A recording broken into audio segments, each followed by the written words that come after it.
na Sheikh wa mkoa wa Dodoma na ndiye msemaji mkuu wa Waislamu wa mkoa wa Dodoma, Dr. Al-Haj Sheikh Mustafa Rajab Shaaban, imamu mkuu wa Masjid Gaddafi. Hii ni hadhara yako ya 3 toka utunukiwe ile shahada kubwa ya mashekhe waliofanya kazi kubwa ya da'wa.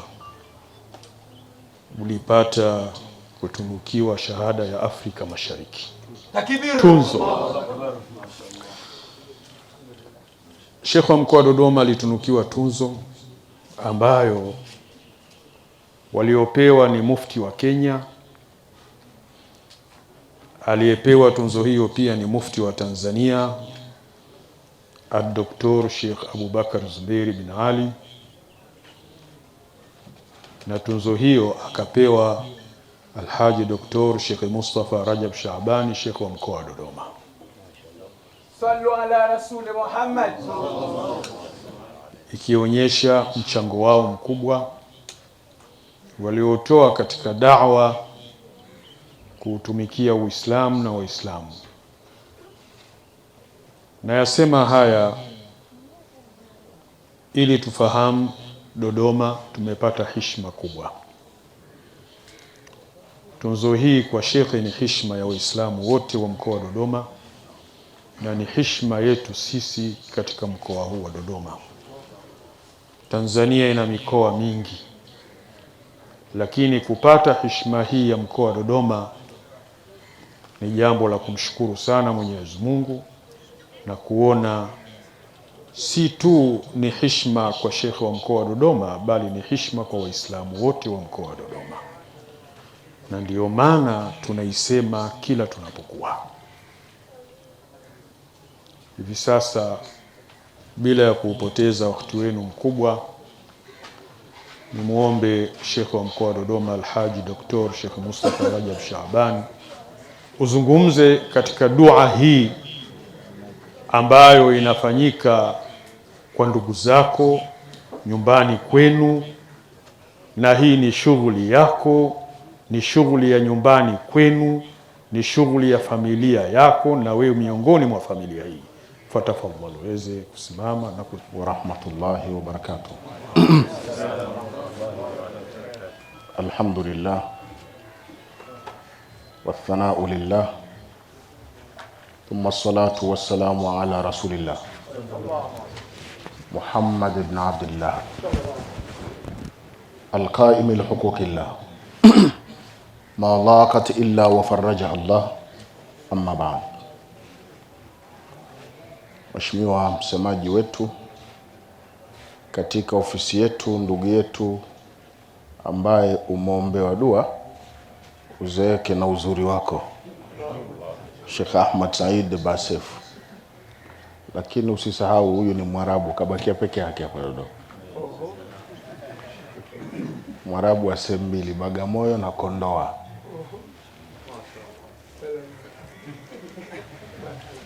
Lakini Kondoa sitaje. Mheshimiwa kaimu shekhe wetu wa wilaya Sheikh Abdullah bin Sheikh Ali Uthman, mjumbe wetu wa halmashauri mkoa na mratibu wa elimu mkoa wa Dodoma ndugu yetu Mwalimu Khamisi bin Ali, lakini namuita mzee wangu na mwalimu wangu kwa sababu alikuwa ni rafiki wa shekhe langu almarhum Sheikh Ahmad Zuberi. Huyu alikuwa ni mbaraza wake, na tukisoma katika hadithi, hata ukirejea kitabu kinachoitwa Riyadhus Salihin cha al-Imamu an-Nawawi, kuna mlango haswa umebainishwa kwamba huu ni mlango ambao wa kuwafanyia wema wa baraza wa babako au wa mzazi wako. Kwa huyu shekhe mwalimu wako katika dini ni mzazi, na huyu alikuwa yeye kazi yake kumkirimu sana Sheikh Ahmad Zuberi na akimpenda mahaba kutoka moyoni. Sheikh Moshi Jabu katika mashehe wa kongwe kabisa, walosoma kwa vigogo, wanawazuoni wakubwa pale Ujiji Kigoma, Madrasatu El-Ghazali kwa Shekhe Khalfan Kiumbe. Huyo ni katika zao la Shekhe Khalfan Kiumbe. Allahumma ighfir lahu warhamhu. Mheshimiwa Sheikh Muhammad Alwi, asante, karibu sana, nimefurahi kukuona. Mwenyezi Mungu akubariki. Lakini Mheshimiwa Shekhe wa kata, Sheikh Salihina bin Sheikh Ali Uthman, wewe hapa ni kwako. Na dua hii wewe katika zile kamati wewe upo. Na ndio umetupangia pengine shughuli hii kushirikiana, niseme sijui na mume mwenzio Mzee Kiteka pale, ambaye yeye ndio aliondokewa na mkewe. Inshallah Mwenyezi Mungu aendelee kukupa subra wasalwani, mkakutane huko siku ya kiyama inshallah. Sheikh Salihina ikiwa ni shekhe wa kata yangu pale Masjid Gaddafi, kata ya Viwandani. Kwa hivyo hakuna wasiwasi kwamba ukishaambia mtu shekhe wa kata ya Viwandani yuko vizuri, ila sijamuona kutunza na dola tupo. Lakini ni mheshimiwa diwani pia wa kata ya Viwandani, tumuombe dua inshallah. Waheshimiwa makari wote mliosoma kwa majina yenu, ikiongozwa na mwenyeji wenu Ustadh Muhammad wa Kimanja, Mwenyezi Mungu akutawilisheni shingo zenu kama atakavyomtawilisha Bilal ibn Rabah, kwa sababu kazi mlioifanya ni kubwa sana. Kazi mlioifanya ya kukipa haki kitabu cha Mwenyezi Mungu Subhanahu wa Ta'ala.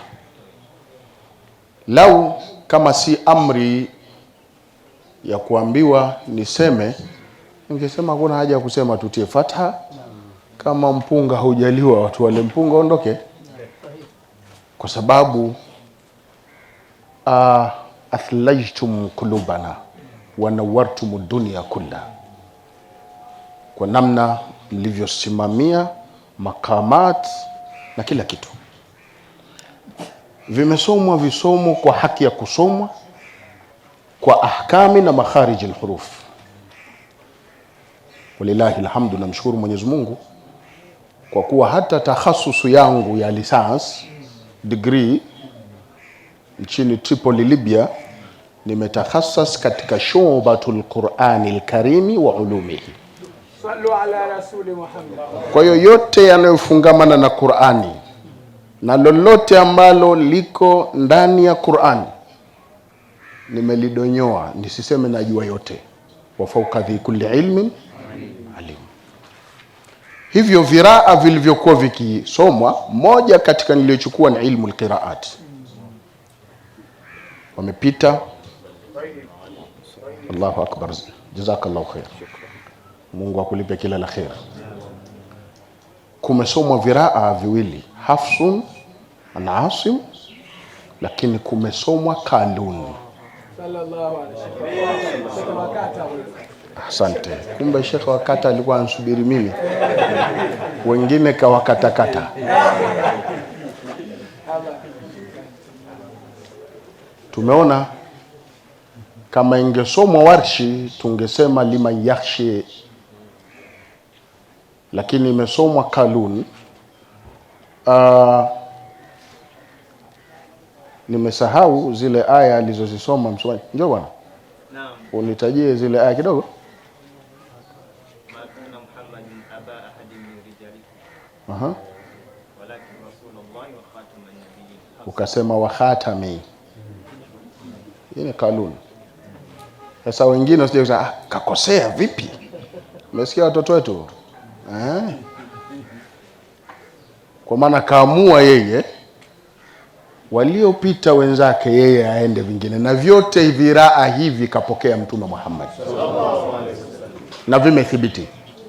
Lakini kuna qiraatu shawadhi au shadha, vipo ambavyo ni nadra kusomwa. Basi tusiingie kwenye bahari hiyo, lakini tuseme kumesomwa viraa na Qur'ani imesomwa kwa haki yake, kwa sababu ni takhasusi yangu. Takhasusi nyingine ya magister, masters, lakini at-taalimu an bodi online nimesoma ni al-qada wa siyasatu shar'iyya. Lakini ijaza ya PhD ambayo naita nini, kutunukiwa asa mambo ya kizungu tena, wenyewe wanasema Doctor of Philosophy, Leadership and Counseling. Kwa hivyo kuzunguka maeneo haya, na ndio maana nikapata utashi wa kusema hapana, hapa hakuna wa kudhulumiwa, kila ajaye anatenda haki. Wewe mtoto Abdallah una balaa kubwa, sio mwapata wapi watu kama jina lako la baba ukiteka umwateka wapi? Jamani, mfurahi sana, mmetutendea haki. Lakini niseme mko huru, karibuni sana. Dodoma ni ya kwenu, na wakaribisha mimi kwa heshima kubwa na taadhima, kwa sababu mmekitendea haki kitabu cha Mwenyezi Mungu. Ndugu zangu, anwani ya kikao chetu hiki ni anwani inasema ni dua ya maghfira ya mama yetu, mzazi wetu, shemeji yetu, mkwe wetu na mke wa mzee wetu, mzee Kiteka pale. Maghfira ni jambo ambalo tunatakiwa tuishi nalo, kuombeana maghfira, kutakiana maghfira kwa Mwenyezi Mungu Subhanahu wa Ta'ala. Jana nilizungumza nilivyokuwa nikihojiwa na vyombo vya habari, adhani Islaha Online TV leo nimwakuta.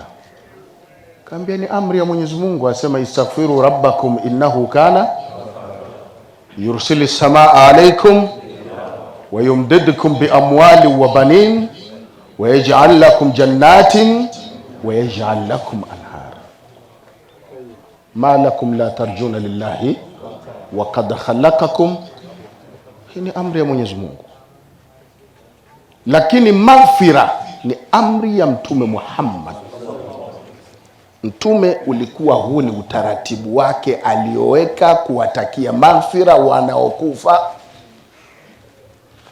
kwa sababu kila binadamu ni mkosefu.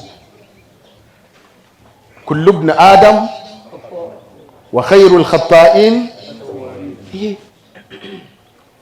bora ya wale wenye kukosea ni wale wenye kufanya toba wenyewe. Lakini pia wanaruhusiwa kufanyiwa toba wenyewe wanapokufa, kwa hadithi ya Mtume Muhammad sallallahu alaihi wasallama. Siku anamzika mmoja wa masahaba, walipomaliza Mtume Muhammad sallallahu alaihi wasallama, walipokuwa nataka kuondoka, akawarudisha akawaambia, la istaghfiru li akhikum was'alu lahu tathbit fa innahu al'ana yus'al. Msiondoke jamani. Tunaondoka vipi? Huyu ndugu yetu tumuonyeshe mapenzi tulokuwa nayo kama ndugu zake. Mtakieni msamaha ndugu yenu kwa Mwenyezi Mungu. Huyu ni binadamu, hakukamilika. Yapo mabonde, milima na mabonde yapo. Alipojikwaa papo, kwa sababu alkamalu lillah, ukamilifu ni wa nani? Mtakieni maghfira ndugu yenu. Lakini sio maghfira tu, wasalu lahu tathbita, muombeeni kwa Mungu kauli thabit. Vile marehemu akifa Yule msomaji talqini anasema thabbataka Allahu. Ndio hiyo mtume alisema isemwe. Sallu ala nabi. Ahsantu. Jazakallahu khair. Shukran habib. Yuthabbitu Allahu alladhina amanu fil hayati dunya wa fil akhirah. Haya maneno aliamrisha Nabii Muhammad afanyiwe marehemu, fa innahu al'ana yus'al, kwa sababu marehemu huyu hivi sasa anaingia kwenye interview kikangoni. Hatuwezi tukajua atafaulu au atafanya nini. Sasa wewe unasema kwamba walaysa lilinsani illa ma saa. Njoo ukae uulize, kwa sababu Mwenyezi Mungu anasema fasalu ahla dhikri in kuntum la ta'lamun. Haya maneno ni nafsun sarihun. Na kwa mantiki hiyo na logic hiyo, kwa sababu anasema Nabii Muhammad idha mata ibnu adama inqata'a amaluhu illa min thalath. Mwanadamu pindi anapofariki, amali zake zote, amali kwa maana ya wadhifa, kazi alizokuwa anafanya duniani, ndo kwisha bye bye, kaagana nazo. Inkata amalu, amali zake zote zimekatika, illa min thalath, isipokuwa kutokana na mambo matatu tu ambayo ndio yatabakia kwa binadamu huyu. Jambo la kwanza litakalobakia ni sadaqatin jaria, sadaka yenye kuendelea. Umejenga msikiti, umejenga madrasa, umechimba kisima watu wanakunywa maji, wahalu majara. Au ilmi yuntafa'u bi, au elimu ambayo itamletea manufaa yule marehemu. Umesomesha wanafunzi na wanafunzi na wakasomesha,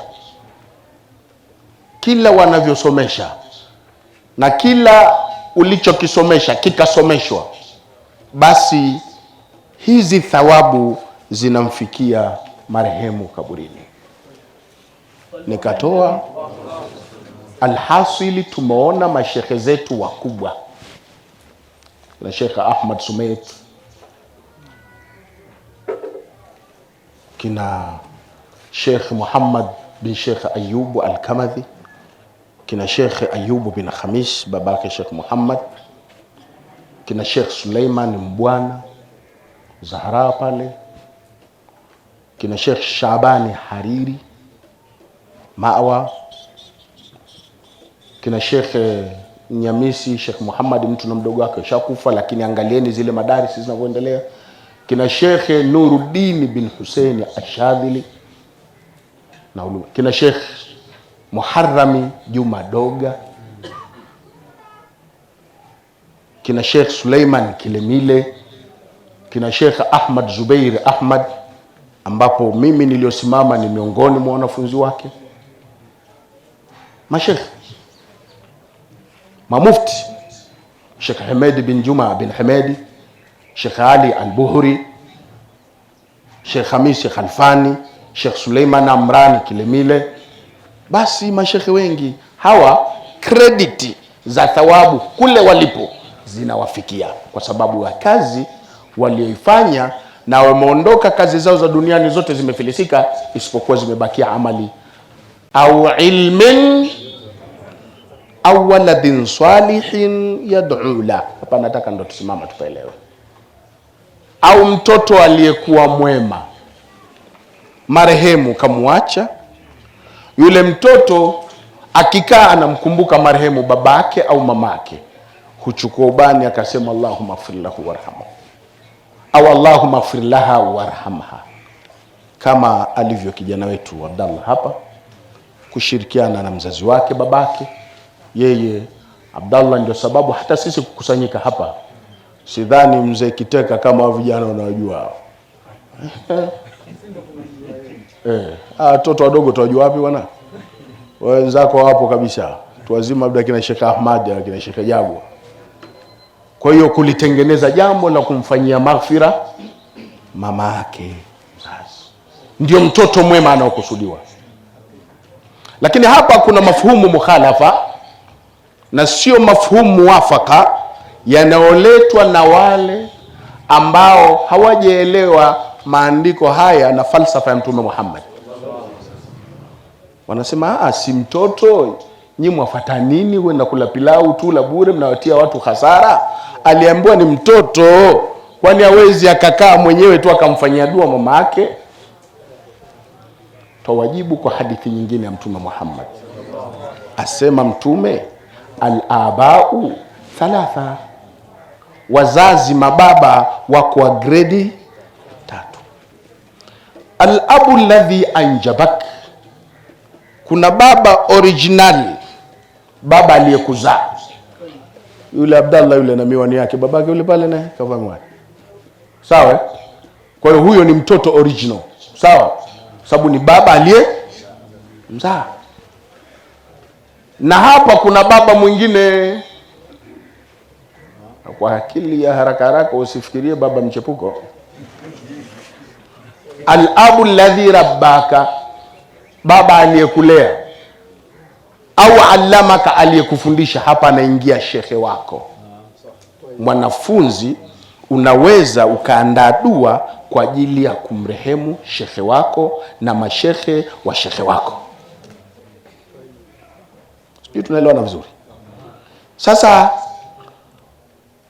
baba watatu ni el-abu lizaujatika au lizaujika, baba wa mkeo au baba wa mumeo, ni baba yako kwa tafsiri ya kwamba ni mkweo.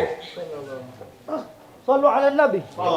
Asante. Nataka uniozeshe mtoto wako Sheikh. Jazakallahu khaira. Barakallahu fik. Jazakallahu khair. Allah yaftah alayka. Barakallahu fik. Ahsanta. Zadakallah. Huyu baba wa mkweo, baba wa mkeo au baba wa mumeo, pia waweza ukamfanyia dua, ukaita watu, ukaandaa karamu, wakaja wakashiriki, kwa sababu wafanya dua ya nani? Sasa ikiwa ni mkwe, kina Sheikh Salihina huyo, anaweza akaandaa dua kwa ajili ya mamake, kama alivyokuwa alisema kwamba katika kamati naye yupo. Sisi tumelana vizuri. Sasa tatizo linakuja, nyinyi mmefuata nini? Sisi tumefuata wito. Idha du'iya ahadukum ila alwalima, ayasema na Mtume, anapoitwa mmoja wenu kualikwa kwenye karamu. Na karamu ziko za sampuli mbili.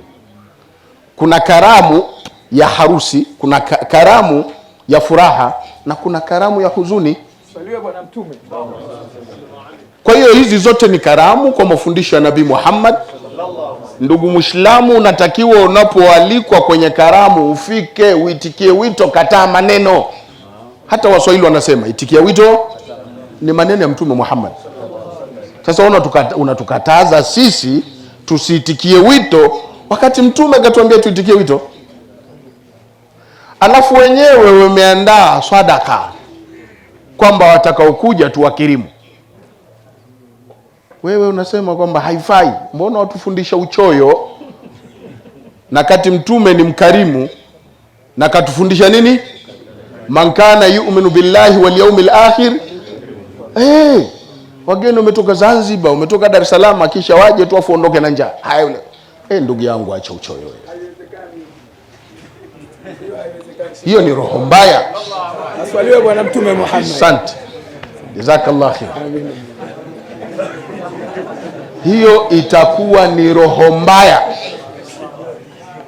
Na Uislamu ni dini ya ukarimu. Uislamu haufundishi roho mbaya. Uislamu unafundisha ukarimu. Na Mtume Muhammad ni mtume mkarimu. Aina takmunu almushkila huna? Tatizo li wapi hapa? Kuna tatizo? Yaani jalsa kama hii watu wakakusanyika, sawa, hawajakusanyika wakapiga mvinyo, wakasengenya watu, wala wakacheza kiduku. Wamekusanyika kwa ajili ya kumtaja Mwenyezi Mungu Subhanahu wa Ta'ala, kwa ajili ya kumswalia Nabii Muhammad, kwa ajili ya kumtakia maghfira marehemu. Una dalili gani ambayo unaweza ukatuthibitishia kwamba jambo hili ni haramu?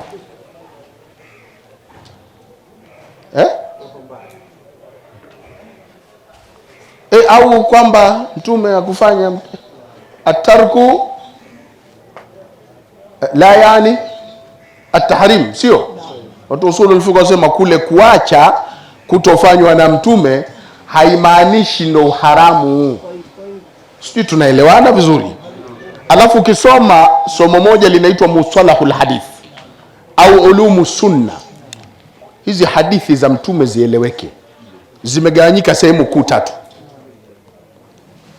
Kuna hadithi au maneno ya Mtume ambayo ni kauli, kasema Mtume fanya na kasema Mtume usifanye. Katika kigawanyo cha kuyaelewa na falsafa ya kuelewa maneno ya Mtume Muhammad, kuna kauli, hadithi ambazo zenyewe Mtume amesema fanya, acha, kaamrisha na kafanya nini, kakataza. Lakini kuna maneno mengine ya Mtume Muhammad ni amali, yani Mtume hakusema fanya au acha, isipokuwa ameonekana anafanya. Kwa ukimwona Mtume sallallahu alaihi wasallam, wale maswahaba walivyomwona Mtume amefanya, wakasema ameonekana Mtume akifanya hivi. Sisi tumelana vizuri.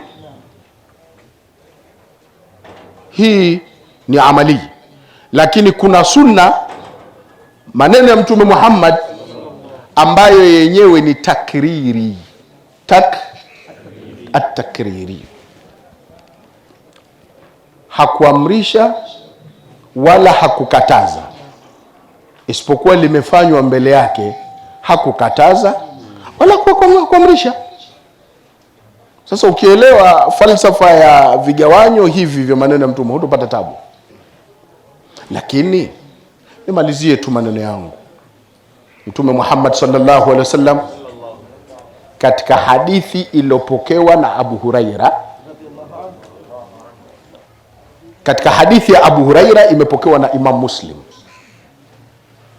na kama hadithi imepokelewa na Imam Muslim ni asahu al-ahadith, hadithi sahihi kabisa, la ghubara la, haina shaka wala haina vumbi. Kwa sababu tunaelewa kitabu sahihi baada al-Quran ni sahihu al-Bukhari na sahihu Muslim, ndio vitabu mu'tamada katika vitabu vya hadithi. Mtume anasema majtama qaumun fi baitin min buyutillah, hawakukusanyika watu katika nyumba miongoni mwa nyumba za Mwenyezi Mungu, yatluna kitab Allah, wakisoma kitabu cha Mwenyezi Mungu, kama tulivyojikusanya hapa kikawa kinasomwa kitabu cha Mwenyezi Mungu, wayatadarasunahu fima bainahum, na wakawa wakisomeshana mawaidha, aya, hadithi, Qur'ani, nipe nikupe, tajwidi. Wayatadarasunahu fima bainahum, faida yake ni nini? Mtume sallallahu alaihi wasallam asema illa nazalat alaihimus sakina, isipokuwa watu hao waliokusanyika katika nyumba miongoni mwa nyumba za Mwenyezi Mungu, kitakachowafikia basi hushukiwa watu wao na utulivu. Tumeona Qur'ani zilivyokuwa zikisomwa, tulivyokuwa na utulivu. Lakini hapa niliposimama nazungumza maneno ya Mungu na Mtume Muhammad, nani anafanya fujo? Nazalat alaihimus sakina. Lakini pia sakinatul qalbi, tulivu wa nini? Walladhina amanu wa tatma'innu qulubuhum bidhikrillah, ala bidhikrillah tatma'innul qulub.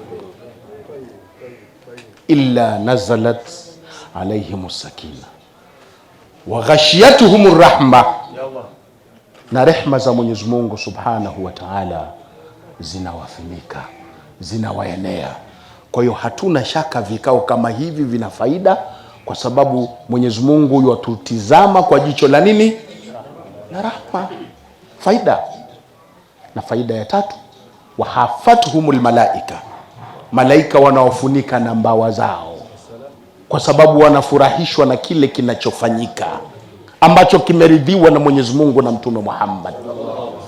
Sio kwamba Qur'ani iliyokuwa ikisomwa tunafurahi sisi, majini na malaika pia wapo nao, wakifurahika, wakitabasam na wakishereheka na wakiwaombea dua wasomaji.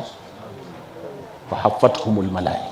Lakini hayo 9, 10, wadhakarahumullahu ta'ala fi man inda. Mwenyezi Mungu anawahesabu hao wenye kukusanyika kwa ajili ya kusoma kitabu cha Mwenyezi Mungu na kusomeshana kwamba ni katika watu wake yeye Mungu. Tumsalie Mtume Muhammad. Sasa unaonaje ukiwa wewe yani mtu wa Mungu?